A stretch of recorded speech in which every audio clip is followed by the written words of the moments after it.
At 2 a.m. I heard the jingle of her keys. My wife whispered, "He won't notice." Then a man's voice replied, and my world collapsed. Welcome to Amelia's Stories. Keep listening.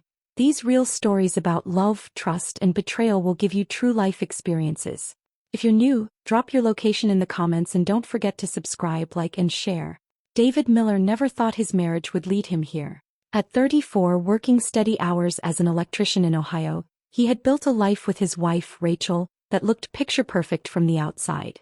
Rachel, a 31-year-old nurse, was admired by neighbors and adored by David's family. They had been married for 8 years, saving for children, slowly building a future brick by brick. But cracks had started showing. Rachel's late shifts stretched later and later. She grew distracted at dinner, smiling at texts she claimed were from co-workers. She brushed off David's concern with quick explanations, and he wanted so badly to believe her that he let it go. Still, doubt crept in. Small things. A perfume he didn't recognize, her sudden reluctance to make weekend plans, nights where she came home exhausted but oddly detached. One night, David couldn't sleep. He stayed up, sitting in the dim light of the living room, telling himself he was being paranoid. Then at 2 a.m. the door clicked open. He froze. Rachel's voice drifted in, hushed and conspiratorial. "He won't notice." And then, another man's voice answered. David's stomach dropped. Cliffhanger. David pressed himself against the hallway wall, every muscle tight, his heart hammering so loudly he feared they might hear it. Through the crack he saw Rachel step inside, her voice low and playful, followed by Mark, the coworker David had met once at a hospital fundraiser. The sight of them together inside his home sent a cold rush through him. They whispered and laughed, their words indistinct but their intimacy unmistakable. Then Rachel leaned in, her lips meeting Mark's just feet away from the family photos hanging on the wall. David's throat burned. He wanted to storm out, to shout, to break something, but instead his hand shook as he pulled out his phone and pressed record. Each giggle, each kiss, each word felt like a knife, but he forced himself to capture every second. Proof. He needed proof. Time stretched like torture. Finally, Rachel nudged Mark toward the door, whispering promises he couldn't bear to hear. The front lock clicked shut and she padded down the hall as though nothing had happened. Moments later she slid into their bed, sheets rustling as if she'd just come home from work. David didn't move. He stayed in the dark, chest tight, phone still recording silence. Later he lay beside her, staring at the ceiling, barely able to breathe. The glow of his phone screen lit the audio file he had captured. With trembling hands he clutched it, the weight of betrayal heavier than anything he'd ever carried. Cliffhanger.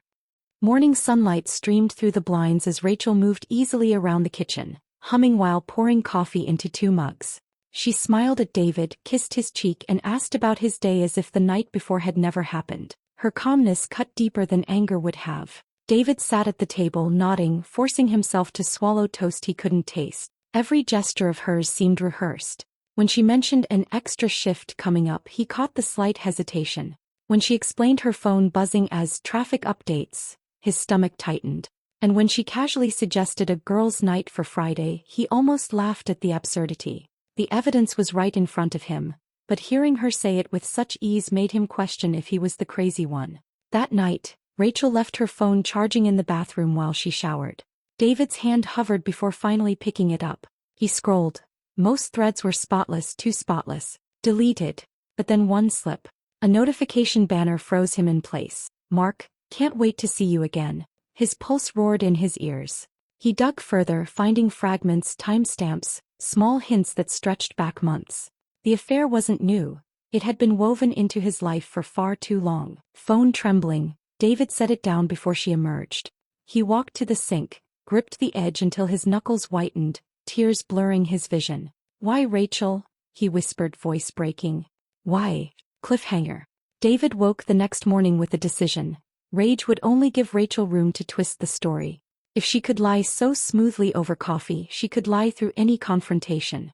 No, he needed more than suspicions. He needed her own actions to betray her. So he masked his pain behind casual smiles and easy conversation. He kissed her goodbye in the mornings, asked about her shifts, and even offered to pick up groceries when she said she'd be late. She never suspected he was watching closer than ever.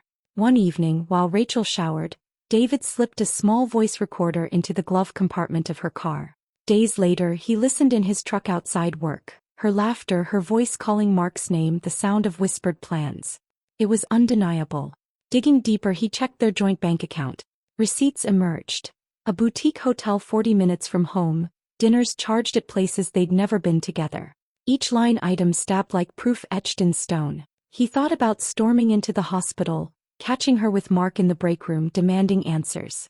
But no, that would give her control. He wanted the truth so clear that even Rachel couldn't spin it. That night he stood before the bathroom mirror, staring at his reflection. His eyes were hollow but his jaw was set. He leaned closer, voice low but steady. "She thinks I don't notice," he whispered, almost tasting the bitterness. "She has no idea what's coming." Cliffhanger. Rachel kissed David lightly on the cheek, keys in hand, and said she had been called in for an extra double shift. Her scrubs, her tired smile, her tone of responsibility. Every detail was part of her performance. David nodded, calm though his chest burned. Minutes later he followed her car at a distance, headlights off whenever he could, keeping two vehicles between them on the highway. She didn't head toward the hospital.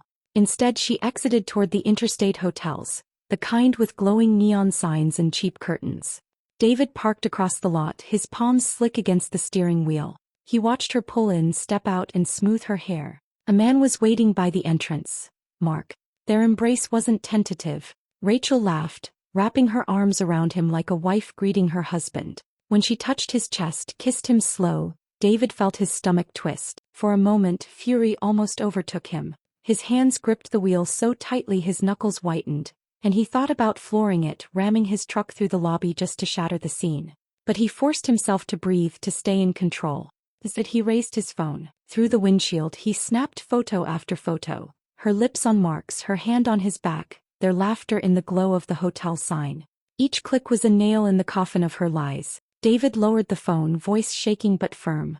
"Game over, Rachel." Cliffhanger. David slipped back into his role so smoothly that even he was surprised. He greeted Rachel with warmth, kissed her on the forehead when she walked in the door, and listened with a nod as she spun stories about back-to-back shifts and exhausting co-workers. She seemed lighter, more relaxed, convinced her secrets were safe. Inside, David was counting days. Every fake smile he gave her was another step toward the moment he'd planned. He didn't want an argument in their kitchen or a shouting match in the car. He wanted the truth ripped open where she couldn't hide. The missing piece fell into place when he found Jessica, Mark's wife. He debated calling but eventually dialed her number, introducing himself carefully. The silence on the other end stretched long after he explained who he was. When he finally told her about Rachel and Mark, Jessica's voice cracked. She hadn't known. The betrayal hit her like a slap, and then through broken sobs came anger. They talked for hours, trading details, timelines, confirming what neither had wanted to believe. And by the end of it, they weren't just two betrayed spouses. They were allies. Together, they plotted how to tear the curtain back in one devastating reveal. David ended the call, his chest heavy but his path clear. For the first time in weeks, he felt the corners of his mouth turn upward, not with joy but with cold certainty. "She won't see it coming," he murmured to the empty room. Cliffhanger. The house smelled of roasted chicken and garlic bread, the kind of comforting dinner Rachel always loved showing off to guests. She flitted around the dining room, topping off glasses and laughing easily, her hand brushing David's shoulder like everything between them was perfect. To anyone watching, she was the picture of a happy wife. David kept his composure, pouring drinks, cracking light jokes, his mask never slipping.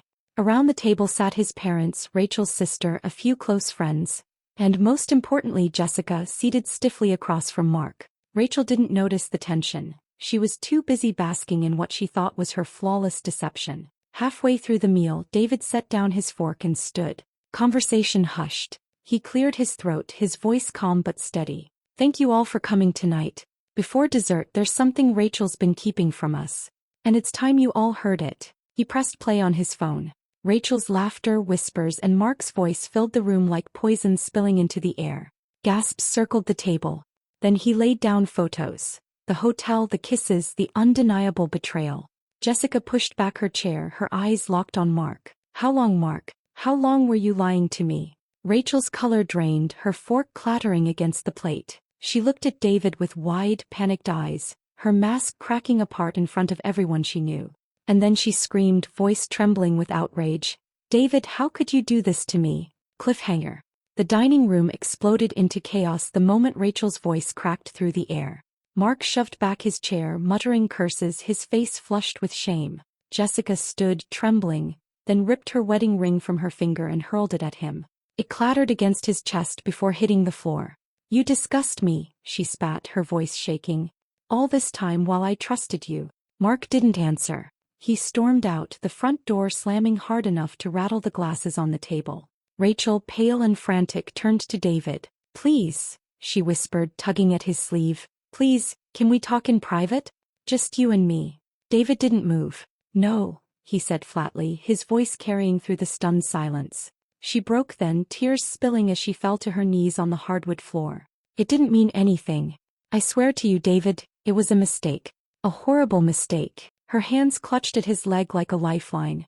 David looked down at her, the woman he had once trusted more than anyone, and felt the weight of years collapsing. His voice cracked, but his resolve didn't waver. "It meant everything to me," he said, each word heavy with grief. "And you destroyed it." From his jacket pocket he pulled out a manila envelope he had prepared days before. He set it on the table beside her trembling hands. Her eyes widened in shock as she saw the bold letters. "Divorce papers. Cliffhanger." The house felt unnaturally quiet after Rachel packed her things. No hurried footsteps in the mornings, no humming in the kitchen, no scent of her perfume clinging to the hall. She left with tears in her eyes and shame etched into her face, but David didn't stop her. Word spread quickly. Family and friends distanced themselves from her, whispers replacing the warm greetings she once enjoyed. For David, the silence cut deep at first. Nights stretched long and the empty side of the bed mocked him. Loneliness pressed hard, but beneath it was something else, relief. The weight of her lies was gone, and with it came space to breathe. He threw himself into rebuilding. The peeling paint on the porch finally got a fresh coat. Tools clattered in the garage as he fixed shelves he'd put off for years. Work kept him grounded, but it was the phone calls with old friends, the beers shared on Friday nights, and laughter at familiar jokes that slowly stitched him back together. Rachel tried to claw her way back into his life. First came the texts, long and apologetic. Then the calls, voicemails filled with sobbing pleas, promises of change, desperate declarations of love. He listened once, twice, but each word sounded hollow. One evening her final voicemail blinked on his phone. Her voice trembled. "Please, David. I can't live without you." He stared at the screen, then pressed delete. "I don't need you anymore," he whispered to the empty room. Cliffhanger. Months slipped by, each one carrying David a little farther from the wreckage Rachel left behind. Healing hadn't been instant. It came in slow pieces, like rebuilding a house after a storm. One chilly Saturday morning he sat in a quiet cafe across from Jessica, Mark's ex-wife. They weren't dating and neither pretended they were. What they shared was understanding. Two people who had walked through the same fire. Over steaming mugs of coffee they traded stories of bad days, of the nights they almost broke, and of the small victories that proved they were stronger than the betrayal meant to crush them. Jessica laughed at one of David's dry jokes, her first real laugh in weeks, and he found himself smiling too. Not because he needed her, but because it felt good to know they both had survived. Meanwhile, Rachel's life had unraveled. Word of the affair lingered like a stain, costing her friendships and family respect. Mark had left her, and the man she'd risked everything for wasn't there to catch her fall. Alone, she carried the weight of her choices while David carried freedom. Looking out the cafe window, David felt no bitterness. Instead, there was a quiet pride, a calm satisfaction that he hadn't just confronted her with anger. He had stripped away the lies and exposed the truth for all to see. He lifted his cup, the steam warming his face, and thought to himself, "At 2 a.m. I thought my world ended. But really it had just begun."